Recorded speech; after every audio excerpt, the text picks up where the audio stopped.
While everyone is talking about the great Snapdragon 888 chipset, which fights fierce battles for the crown of the best, strongest, and undisputed performance king on the smartphone market, the Snapdragon 870 is slowly emerging from the shadows, a chipset that will apparently mark the year ahead. With the better performance than the previous Snapdragon 865 and 865 Plus flagships, we expect nothing less from the 870 in the top performance. The first phone to arrive for testing with this chipset is the Motorola Moto G100, a new middle-class device that seems very ambitious. With a European price of €499 or roughly $585, the phone comes packed with the Snapdragon 870 processor, 8GB of RAM, and 128GB of very fast UFS 3.1 storage memory, and brings performance better than last year's best smartphones at almost one-third of the price less. Putting the 870 chipset in this price range is really hard since, as an example, it is also found in the Vivo X60 Pro, which costs almost €200 more. Finding a way to make it available at this price is a huge feat, and to that, we have to commend Motorola on a brave move.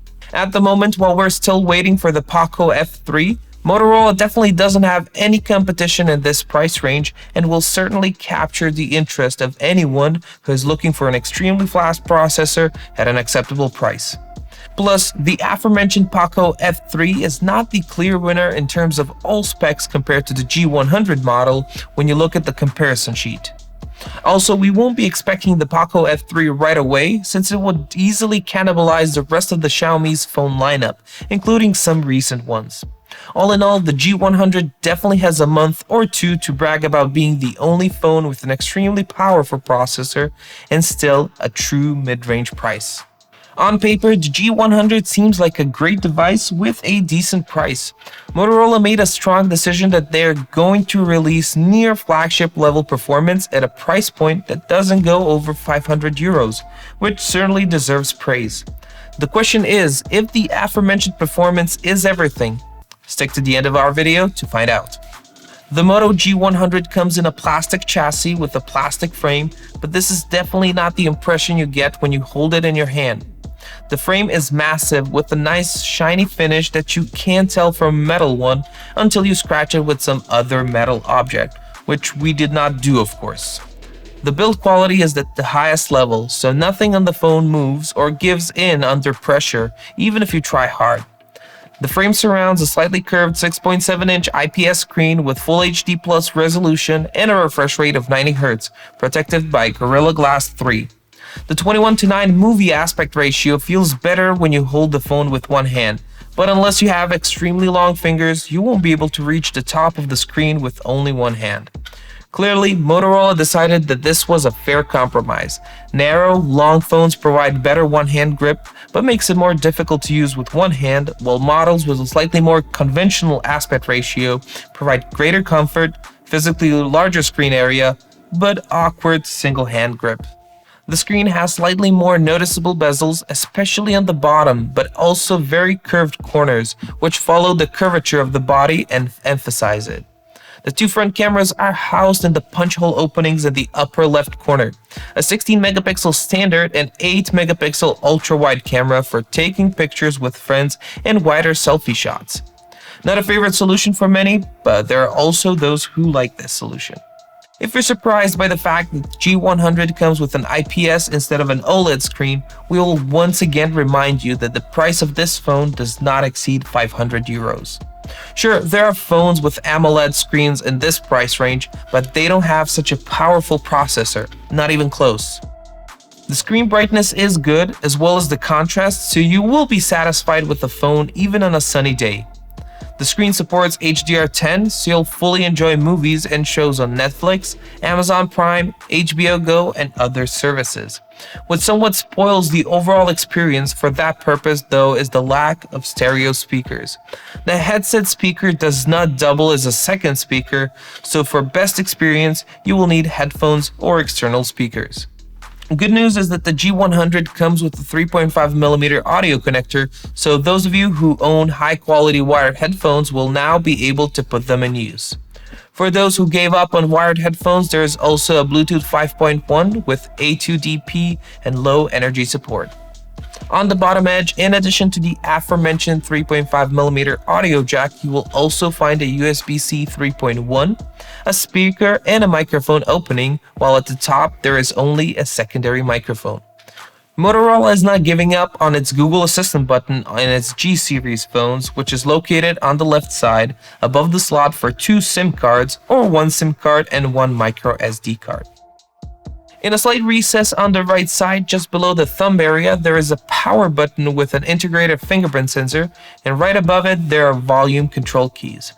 While the position of the power key is perfect, the sound control will require a bit of a finger gymnastics because the keys are placed quite high, so you will have to change the position of the phone or use the other hand. The use of USB-C 3.1 port for data transfer and charging is a very pleasant surprise and something we don't always see on even some more expensive phones. We assume that the fast USB is a consequence of ready for software support that allows you to use the phone as a desktop, gaming console, watching movies on the big screen, or for video calls.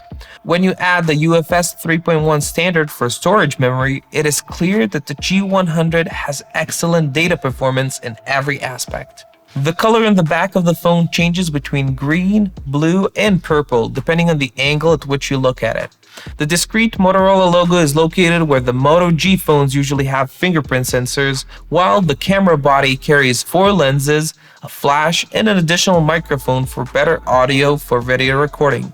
As the phone comes with a transparent silicone case, it won't mean much up to the user whether the back of the phone is made of plastic or glass, since it will help eliminate any accidental scratches. The screen protection is Gorilla Glass 3, which means that it should be just as scratch resistant as if it was the latest version, but that the drop resistance will be somewhat weaker. All in all, as long as you have a protective case, you won't have to worry too much.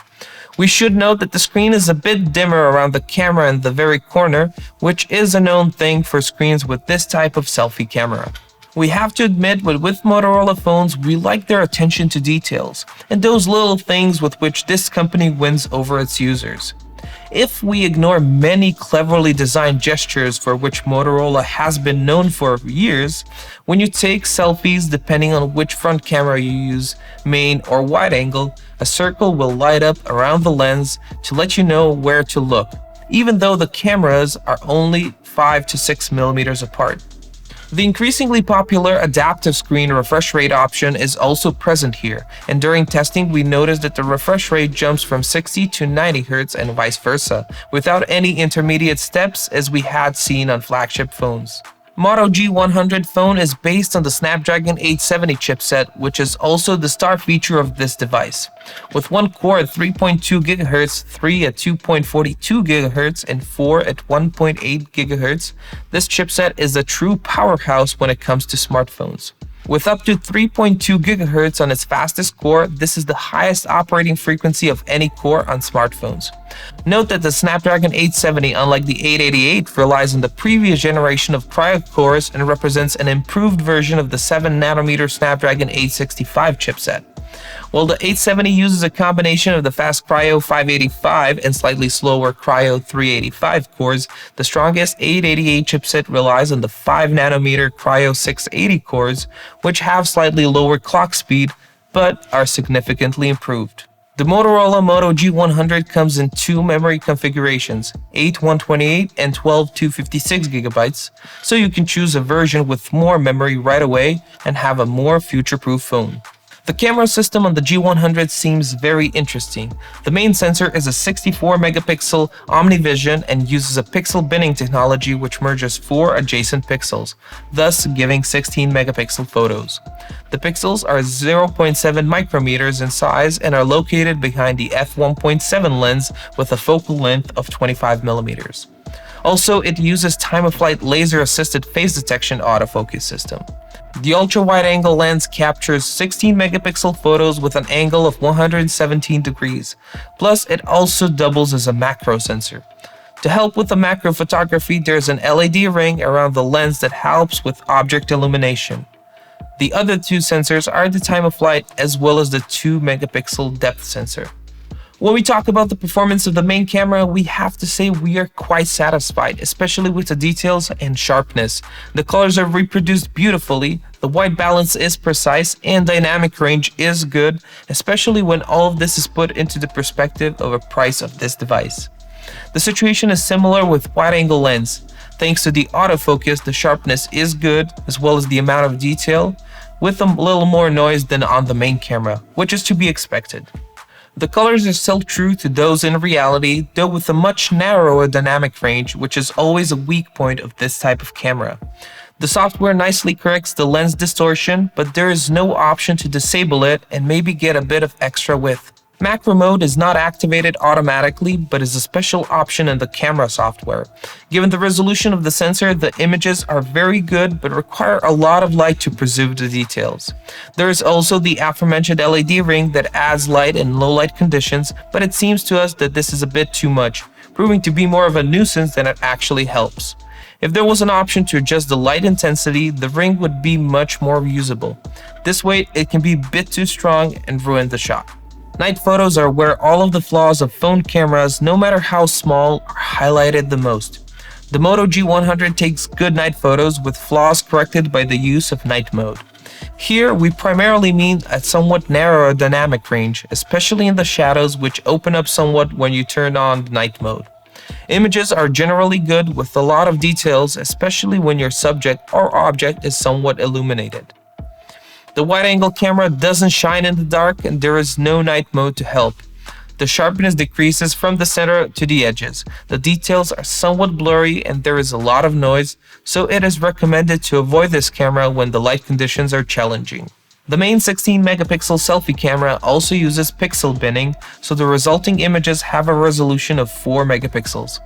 Although the resolution is not too high, the facial tones are good, the dynamic range is decent, with a lot of details where there is enough light.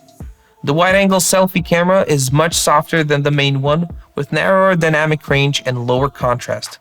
This still isn't too big of a problem, so this camera will come in handy when you need a wider shot, so just make sure that the light source is not directly behind you. The Moto G100 allows you to record video in 6K at 30 FPS, 4K at 30 or 60 FPS, and 1080p at 120 FPS for slow motion shots. 6K at 30 FPS does not use electronic stabilization, and the resolution itself does not seem too tempting because it's not a standard used by either TVs or YouTube, so we feel Motorola should have either gone with 8K or forget about it altogether and just use 4K instead. In 4K 30 or 60, stabilization is active, which does its job very well. The shots are sharp, detailed, with an excellent noise reduction in all parts of the frame. The colors are a little oversaturated, but nothing that will make you change the shooting mode. Yes, we would also like to see optical stabilization, but it would affect the price, and Motorola is probably already pushing it in that department. In terms of software, we have to mention that Motorola really tried to make the G100 shine in this regard. The phone comes with an Android 11 with a classic pure Android experience, enriched with several Moto accessories. With the G100, Motorola has introduced the aforementioned Ready For platform, which raises the functionality of this affordable phone to a much higher level. Ready For allows you to connect your phone to a TV or a monitor via USB-C or HDMI cable and use it as a desktop computer. Motorola will soon start selling a phone dock that is a vital part for the Ready For platform and allows for easy control. Ready For is designed as a platform that allows your phone to become a desktop computer, game console, portable cinema, or a tool for powerful video calling. By connecting to the monitor via the mentioned cables, you get a desktop experience similar to what Samsung and Huawei offered with their flagship models. Although Ready For is nothing new and other companies offered these features few years ago, the main difference is that Motorola, thanks to its powerful hardware base, offers these features in the mid-range phone, while the competition reserves them only for their top models. By connecting your phone to the big screen and using an external Bluetooth controller, you can easily turn the G100 into a gaming console. No matter which game you like, everything is better on a big screen and with a controller in your hand.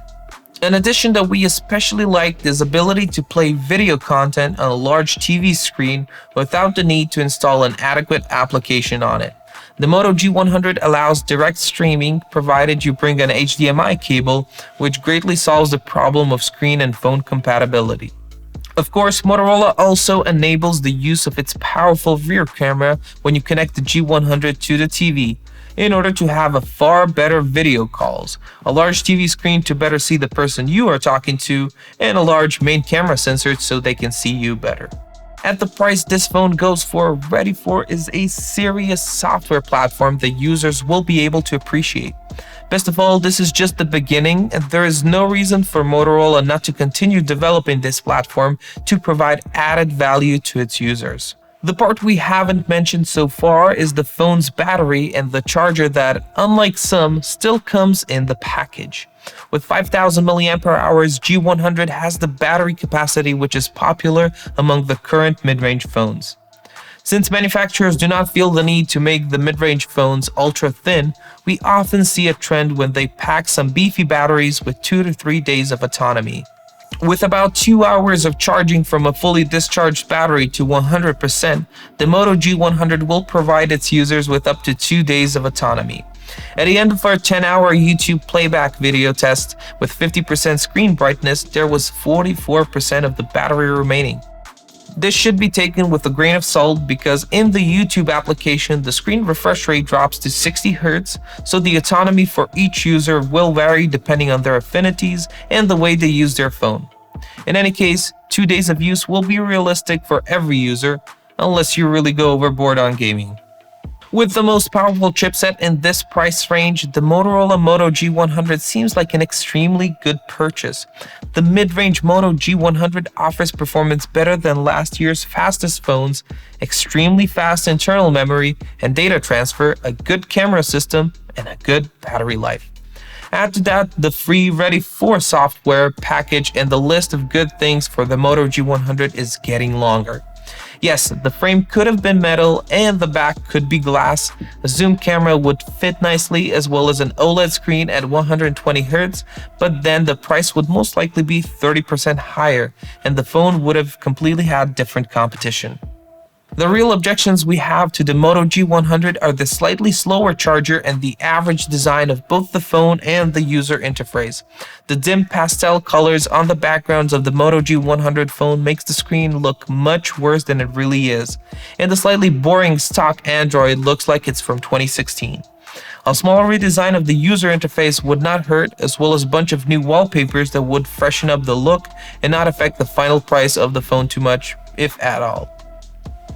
We mentioned before that it's about time that Motorola created a visual identity when it comes to phone software. With a little design freedom, it would be nice to see what Motorola could have come up with. If I were a user of this phone, first thing I would do is install the Nova launcher, set some more modern icons, and a nicer wallpaper. Long story short, the Moto G100 is a great phone at a great price. Design and appearance are a matter of personal taste and depend on the user. What is objective is the performance that rivals the phones in the class of over 1,000 euros and a solid camera system, plus a 2-day of battery life. Of course, you can find a nicer phone, you can get a better screen, stereo speakers, even for this amount of money. But when it comes to speed, the G100 will leave each of these phones in the dust. Of course, you can find a nicer phone, you can get a better screen, stereo speakers, even for this amount of money. But when it comes to speed, the G100 will leave each of these phones in the dust. If you want a phone that you can be sure will easily handle absolutely any mobile game in 2 to 3 years, and you don't have the money to buy a flagship, at the moment, the only phone that guarantees this is the Motorola G100. Thank you for watching another Bench House review. Don't forget to leave a like and comment below our video. Make sure also to subscribe to our channel for more reviews. My name is Marco, and I will see you next time.